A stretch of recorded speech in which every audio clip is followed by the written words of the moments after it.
In this video, I'm going to break down 5 insanely valuable email automations that every expert or course creator should have inside of their CRM. So no matter if you're using Kajabi, ConvertKit, ActiveCampaign, doesn't matter. Any one of those CRMs can hold all of these automations and you should absolutely have them in there. Email marketing is the best channel that you can use to move people from one stage of the customer journey to the next one. And with automations like this, we can make sure that is happening automagically. So let's jump into those automations right now. Number 5 on the list is your indoctrination series. So this is where everybody should get started. The whole point of your indoctrination series is to get people up to speed on who you are, how you can help them, and what they should do next. I mean, think about it, right? Someone might have just been scrolling on social media and one of your friends shared a post with them, they saw something from Twitter, whatever it was, they came to your website and they opted in for one of your things. What do they need to do next? Because at this point, they know nothing. They've just been introduced to you. And so your first email automation sequence should help them understand who you are, how you can help them, and what are the next steps. At this point, they probably need to know who are you? They probably need to know why are you even here? How can you help them? They probably want to know about your best content, stuff that you've created that you have online that they haven't seen yet because they just found you. And they probably need to know like what is the next step if they wanted to work with you, right? Is there an introductory product they should buy? Should they book a call? What is that next thing? And so all of that can be done here in the indoctrination series. And the big part of the indoctrination series is actually just build a bond with that reader. So we could get someone who wants to open our emails, who wants to build that connection with us and wants to keep learning from us and working with us. So a couple of ways that you can do that in your indoctrination series is just have a high frequency in the very beginning. So maybe you don't send an email every day when someone's been on your list for a long time, but when someone just joins your list, you could email them every day, every other day. You could have a high frequency. You can make sure to work in some personal stories, some emotional connection. You can kind of share a little bit of vulnerability about who you are and kind of how you help people in your journey. And that'll help people build that connection with you. You can share things that you guys probably have in common. And most importantly, you can just give value and point them in the direction of the right next step to move forward. If you can handle all of those things right there and you can wrap that up into 7 to 10 emails, that's a really powerful, strong indoctrination series. So the next automation, number 4, would be your nurture series. So once someone joined your email list, they've gone through that indoctrination series, but they haven't bought or they haven't become a customer, they haven't taken that next step. What are you going to do in order to just continue to nurture and grow that relationship? That's what your nurturing series is. Maybe they don't become a customer right away, but you want to make sure that you are staying top of mind with them. Now, what a lot of companies do, and what we do for most of our companies, is we're emailing 2 to 3 times a week. But in some of those past email sequences that we've been writing for the last couple of years, some of those emails have done incredibly well. And so we want to make sure that those are in a sequence so that new subscribers, after they come out of the indoctrination series, are still getting our best content. And so that's where we can use a sequence like this to just make sure that once someone joins our list, they go through that initial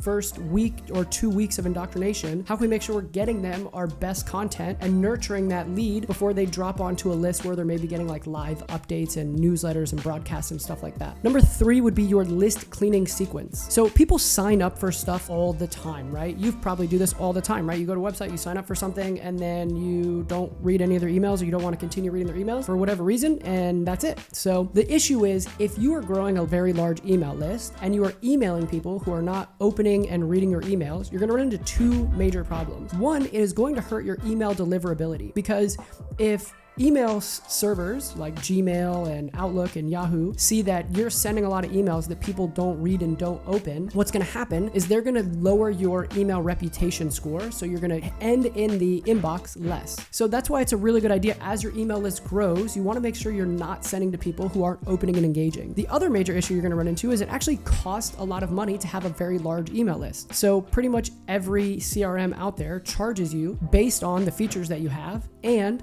how large is your email list. It's a lot cheaper to have 1,000 people on an email list than it is to have 100,000 people on an email list. And so you want to make sure that you're cleaning out people who aren't opening and reading your emails. The best way you can do that is with some kind of list cleaning sequence. So typically what these are is they have an automation inside of these CRMs. So if someone doesn't open an email they could vary depending on how big your company is and how fast you're growing your email list, but let's say anywhere from like 60 to 180 days. If they have not opened an email in the last couple of months, you can send them to a separate sequence.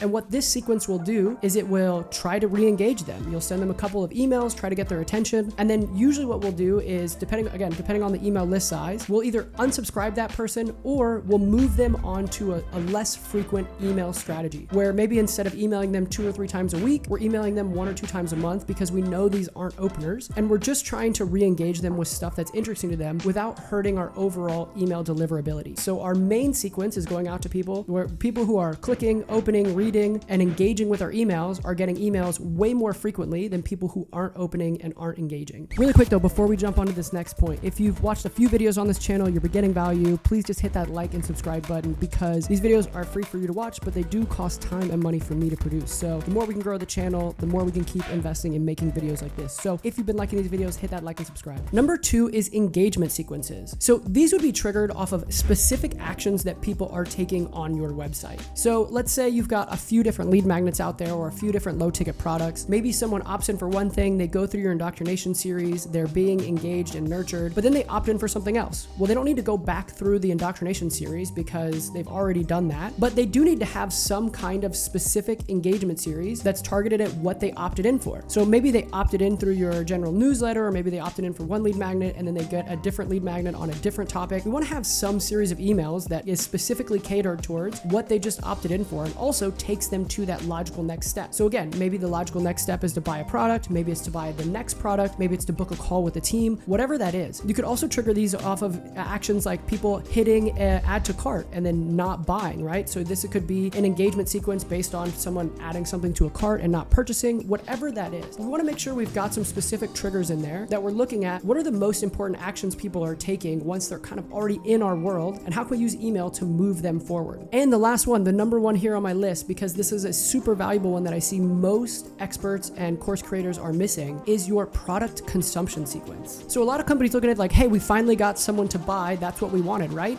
Wrong. If you're just doing that, you're missing out on all the referrals and all the goodwill, and you're missing out on taking someone from a transaction to a raving fan. And email is actually a great way to do that. So the way that you can build out these sequences is, think about it. When someone buys your online course or your high ticket program, what do they need to do first? How can you get them to actually consume what they've purchased from you? Because getting them to actually consume and get a result is way more important than just getting that transaction. So you could send them an email to let them know where do they need to get started. Let them know how should they use your product and how can they get the best result. You can keep them motivated by checking in with them and saying, hey, at this point, most customers have gotten here. Have you gotten there yet? And you can also just share with them the kinds of success stories and case studies that other people are getting as they're consuming that product, so they can get motivated. Because the reality is, most people don't finish consuming information products and courses that they buy. But if you can have an engagement sequence that's going to go through and help move people through the process of actually getting the result from your product, what you're going to end up with is you're going to end up with someone who's a raving fan and will actually refer you out to people. So when someone in their world says, hey, do you know someone who's really good for this? They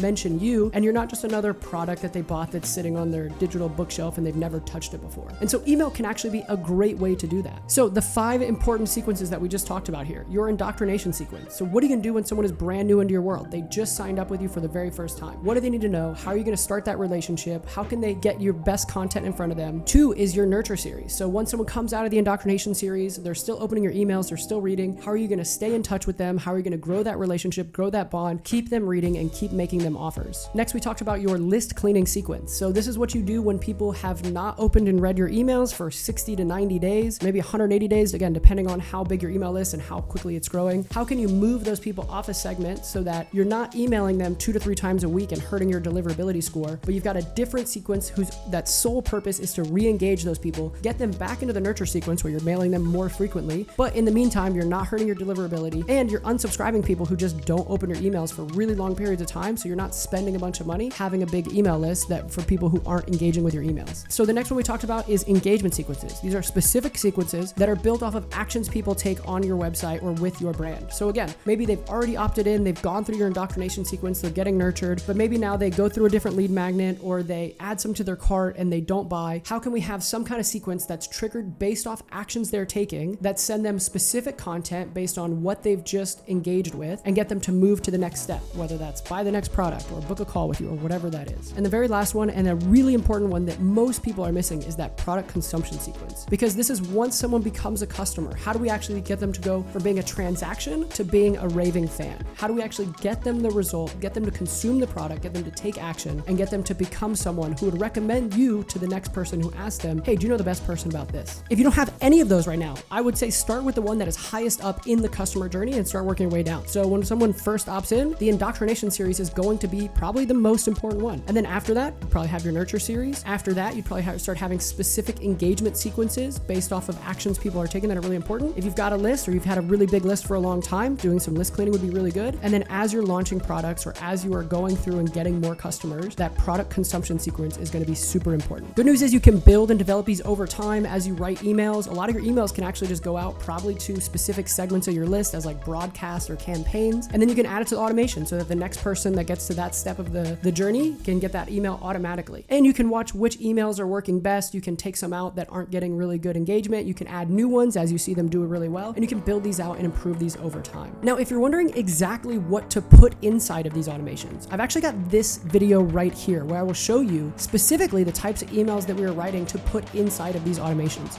So click on this video right here and I will see you in that video.